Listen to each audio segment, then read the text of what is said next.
আলু আপনি এভাবে তুলতেছেন কেন?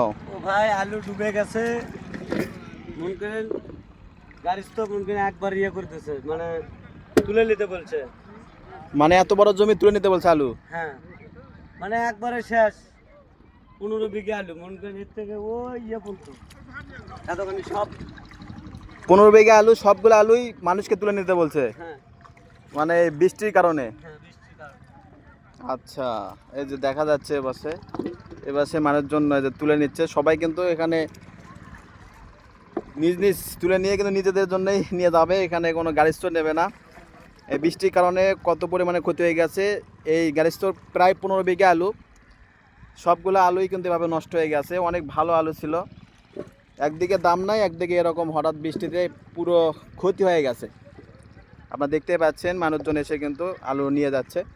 ওইদিকে অনেক জমি ছিল, সেগুলো জমির থেকেও নিয়ে গেছে। ওই যে এখানে কিছু আলু পালাতেছে, এগুলো এখন বুদ্ধি নাই, গরু খাওয়ানো ছাড়া কোনো বুদ্ধি নাই, গরু খাওয়াবে সেই কারণে মানুষজন নিয়ে যাচ্ছে। যে অবস্থা গরু খাবি না দেখা যাচ্ছে, কারণ বেশিক্ষণ থাকবে না তো, পচে যাবে এগুলো আলু। বুদ্ধি না পেয়ে মানুষ যেটুকু সম্ভব হচ্ছে সেটুকু আলুই এভাবে মানে কেউ লেগাতে পারতেছে না, কেউ নিয়ে যেতেও পারতেছে না, যার কারণে এই অবস্থা।